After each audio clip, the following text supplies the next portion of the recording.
लेकिन आपके भाई को जॉब की क्या ज़रूरत पड़ गई? आप तो शहर। अच्छा, ठीक है, कोई बात नहीं, भेज दो। किसका फोन था भैया? छोटी, वो मेरे दोस्त का भाई आ रहा है आज गांव से। उसका कंपनी में इंटरव्यू है और वो 2-3 दिन हमारे घर पर ही रुकेगा। क्या कहा भैया? गांव से आ रहा है? लेकिन तुम उस देहाती को अपने घर पर क्यों बुला रहे हो? शहर में और भी बहुत सी जगह हैं, वो कहीं भी रुक जाएगा। छोटी, वो मेरे खास दोस्त का भाई है और हमारे घर पर सिर्फ 2-3 दिन ही तो रुकेगा, उसके बाद चला जाएगा। भैया आप तो बोल रहे थे कल मुझे देखने वाले आ रहे हैं और वो बहुत वीआईपी लोग हैं। कहीं उस देहाती ने अपना गवारपन दिखा दिया तो? अरे वो ऐसा लड़का नहीं है, मैं उसे अच्छे तरीके से जानता हूँ। भैया कहीं ऐसा ना हो उनके सामने हमारी इज्जत मिट्टी में मिल जाए। छोटी, तू बेकार में परेशान हो रही है। वो ऐसा नहीं है और वो ऐसी कोई भी हरकत नहीं करेगा। वैसे गांव के लोगों का कोई भरोसा तो होता नहीं है। जब आप नहीं मान रहे तो बुला लो। ठीक है छोटी, मैं कुछ काम से बाहर जा रहा हूँ।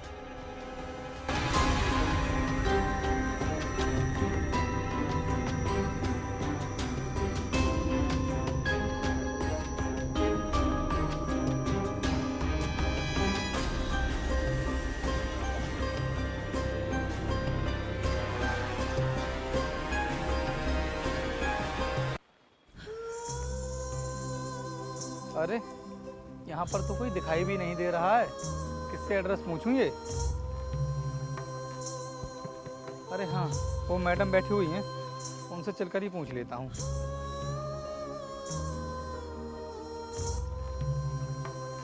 अरे राम राम मैडम साहब।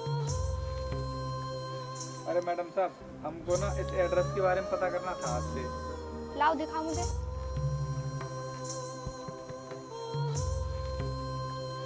बड़ा बेवकूफ आदमी है, इसी एड्रेस पर खड़ा है और यहीं का पता पूछ रहा है। अरे क्या हुआ मैडम, आप क्या सोच रही हैं? आप मुझे एड्रेस बता दीजिए। कहीं ये वही देहाती तो नहीं है जो हमारे घर पर आने वाला था?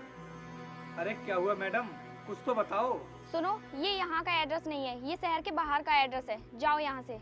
लेकिन भैया ने तो बोला था कि ये जगह शहर के अंदर है और आप बोल रही हैं कि ये एड्रेस शहर के बाहर का है। गलत बोला होगा उन्होंने, मैं जानती हूँ। ये एड्रेस रेलवे स्टेशन की तरफ है।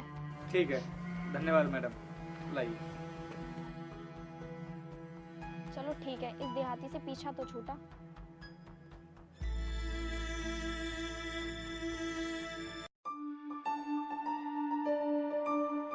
अरे ये रास्ते पर कौन पड़ा हुआ है? एक काम करता हूँ, चलकर देखता हूँ।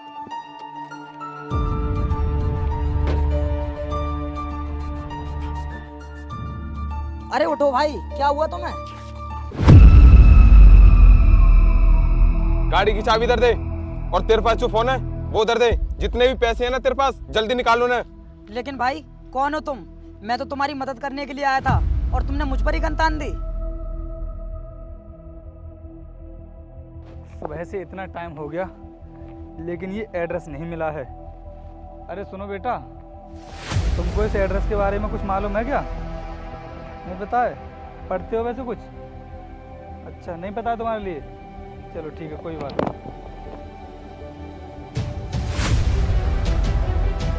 जल्दी निकाल वरना गोली मार दूंगा। भाई तुम मेरे साथ बहुत गलत कर रहे हो।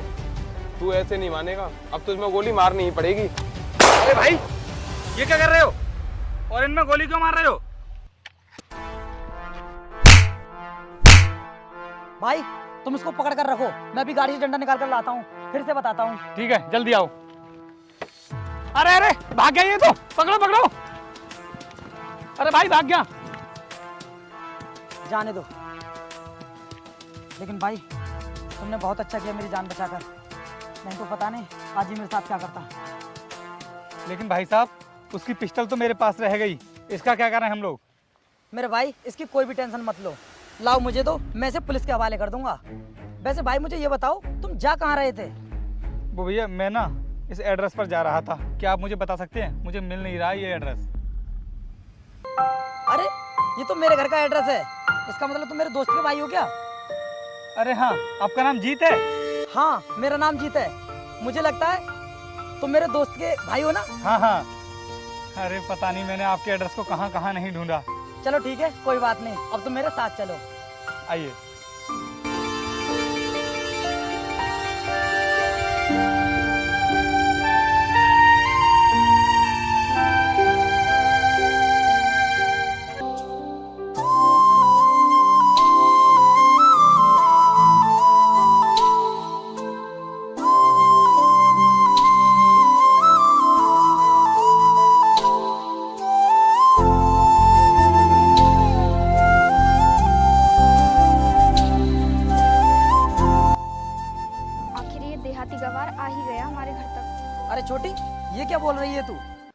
अरे भाई साहब, हम ना सुबह यहाँ पर आए थे, लेकिन मैडम ने ये एड्रेस दूसरी जगह बताकर हमें यहाँ से भेज दिया।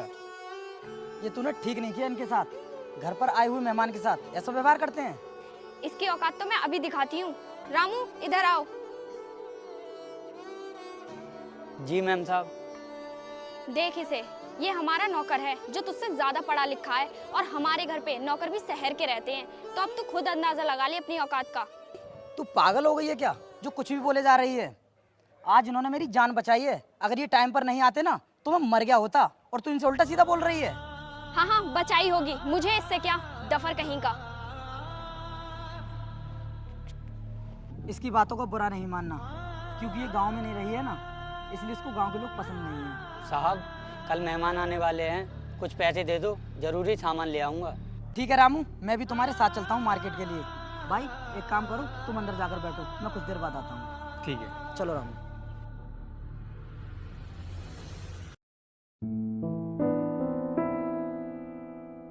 अरे ये तो बहुत महंगी रिंग है, इतना खर्चा करने की क्या जरूरत थी? हमारे पास किसी भी चीज की कमी नहीं है। और जीत बाबू, ये पूरे 20 लाख की रिंग है। अरे बिमल साहब, हम जानते हैं कि आप इस शहर की बहुत बड़ी हस्ती हैं, इसीलिए तो हमने अपनी बहन का रिश्ता तुम्हारे साथ तय किया है। भैया आपके दोस्त का भाई जो गांव से आया था, उसका क्या नाम है? पूर्वी, उसका नाम हर्षित राणा है। ओ हर्षित, इधर आ जरा। हाँ जी मैडम, बताइए। घर में गेस्ट आए हुए हैं, जाओ जाकर कोल्ड ड्रिंक ले आओ। पूर्वी, ये क्या बोल रही है तू? भैया आप नहीं जानते, इस गवार की यही औकात है हमारे घर में। वैसे कौन है ये लड़का जिसके बारे में तुम बहस कर रहे हो? ये मेरे ये दोस्त। हमारे घर का नौकर है। मैडम आप ना आपस में बहस मत कीजिए, मैं जाकर कोल्ड ड्रिंक ले आता हूँ।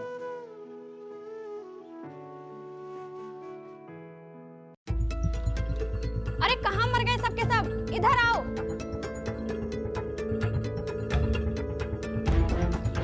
हाँ जी मैम साहब, बताइए क्या हुआ।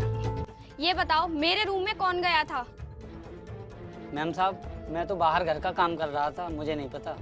और देहाती गवार तू बता, तू तो जरूर गया होगा मेरे कमरे में।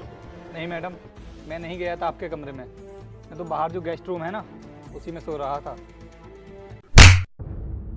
लेकिन मैम साहब हुआ क्या है, ये तो बताइए।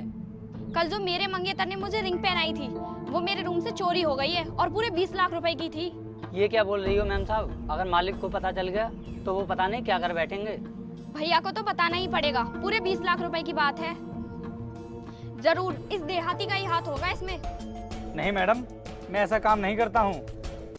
चुप हो जा बिल्कुल। तुझे तो अभी पता चल जाएगा, मैं अभी पुलिस को कॉल करती हूँ। मुझे तो इस देहाती पर ही शक हो रहा था। अरे नहीं नहीं मैडम, आप पुलिस को कॉल मत कीजिए। वैसे भी आज मेरा इंटरव्यू है और मुझे इंटरव्यू के लिए रेडी भी होना है। हाँ 20 लाख रुपए की अंगूठी तेरे हाथ लग गई है ना, तो तू यहाँ क्यों रुकेगा? भागने के बहाने ही तो बनाएगा। और सुन, मैं तुझे इस तरीके से नहीं जाने दूंगी। हेलो भैया, आप घर पर जल्दी आ जाओ। देखिए मैडम, अब ना आप अपनी लिमिट क्रॉस कर रही हैं और आप इस तरीके से मुझ पर चोरी का इल्जाम नहीं लगा सकती। रुक जा छोटी, ये क्या कर रही है तू? इन पर हाथ क्यों उठा रही है? भैया पता है आपको इसने क्या किया है? ऐसा क्या कर दिया इन्होंने, बता मुझे। विमल जी ने जो हमें रिंग पहनाई थी, वो इसने चोरी कर ली और बता भी नहीं रहा है। भाई साहब, हमने कोई चोरी नहीं की है। कि मैडम ना झूठ बोल रही हैं। मैंने पुलिस को कॉल कर दी है, सच और झूठ अभी पता चल जाएगा। ये तूने क्या कर दिया? बिना इनके बारे में जाने पुलिस को कॉल कर दी, अब पता नहीं क्या होगा। भैया आपने इस देहाती गवार के लिए मुझ पर हाथ उठाया।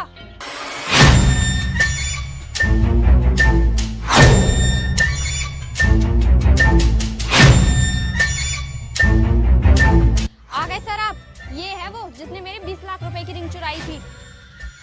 अरे हर्षित सर, आप यहाँ पर? नमस्ते सर। और ये लड़की आपके बारे में क्या बोल रही है? इंस्पेक्टर, इनको ये ठीक लग रहा है, ये वही कर रही हैं। और हाँ, आप भी अपनी ड्यूटी कीजिए। सर आप बिल्कुल टेंशन मत लीजिए, मैं पता लगा कर रहूँगा कि वो रिंग किसने चुराई है, और उसके बाद मैं जो उसका हाल करूँगा वो जिंदगी भर याद रखिएगा। सर वो रिंग मेरे पास है, मैंने ही उसे चोरी किया था। उस रिंग को तूने चोरी किया था, लेकिन क्यों? मैम साहब मुझे पैसों की सख्त जरूरत थी, इसीलिए मैंने उसे चुरा लिया था। तो ये है तुम्हारे शहर का पढ़ा लिखा नौकर। अब देख ली ना तुमने इसकी हरकत क्या है। अगर तुझे पैसों की जरूरत थी तो हमें बताता, हम देते तुझे पैसे। सॉरी, मैंने आपको गलत समझा। मैडम सिर्फ सॉरी से ही काम नहीं चलेगा, आपको सर के पैरों में गिरकर माफी मांगनी पड़ेगी। अरे ये हैं कौन जिन्हें आप बार बार सर बोल रहे हो? मैडम आप नहीं जानती, आपने इन पर इल्जाम लगाकर कितनी बड़ी गलती की है। इनके बारे में ये सब सोचना भी पाप है। और सुनो, इनकी एक महीने की इतनी अर्निंग है कि ये ऐसी 50 अंगूठी खरीद सकते हैं, और तुम बोल रही हो कि इन्होंने आपकी रिंग चुराई है। लेकिन सर। चुप रहो मैडम, आपके भाई जिस कंपनी में मैनेजर है ना, वो कंपनी इन्हीं की है। मैडम तुम्हारी हैसियत नहीं है इतना बोलने की जितना तुम बोल चुकी हो। मेरे पिताजी भी इन्हीं की कंपनी में चपरासी का काम करते थे, और इनके भाई ने मुझे पढ़ा लिखा कर आज दरोगा बना दिया। तू नहीं जानती छोटी, हमारे माँ बाप गुजर जाने के बाद हम पर कितनी गरीबी आ गई थी। हमारे भूखे मरने के दिन आ गए थे, तब जाकर इनके भाई ने हमें सहारा दिया, और मुझे इनके भाई ने मैनेजर बना दिया, तब जाकर मैं यहाँ तक पहुँचा हूँ। भैया अगर ये इतने बड़े आदमी हैं तो आपने मुझे बताया क्यों नहीं? आप तो कह रहे थे गांव से कोई इंटरव्यू देने आ रहा है। ठीक कहा मैडम आपने, मैं इंटरव्यू देने के लिए ही यहाँ पर आया था। और हाँ, अगर मैं चाहता तो अपनी कंपनी में मालिक बनकर बैठ भी सकता था, नहीं किया क्योंकि मैं देखना चाहता था कि सच में मेरे अंदर वो काबिलियत है कि मैं अपनी कंपनी को आगे ले जा सकूं, और इसीलिए मैं अपनी खुद की ही कंपनी में इंटरव्यू देना चाहता था। सर मुझे माफ कर दीजिए, मैंने तो आप पर हाथ भी उठा दिया। कोई बात नहीं, लेकिन आगे से ध्यान रखना कि किसी भी इंसान को उसके कपड़े देखकर जज नहीं करना चाहिए। मैं लेट हो रहा हूँ इंटरव्यू के लिए, अभी चलता हूँ। चलिए सर, मैं छोड़ देता हूँ। और हाँ जीत, अपनी बहन को थोड़े बहुत संस्कार सिखा देना।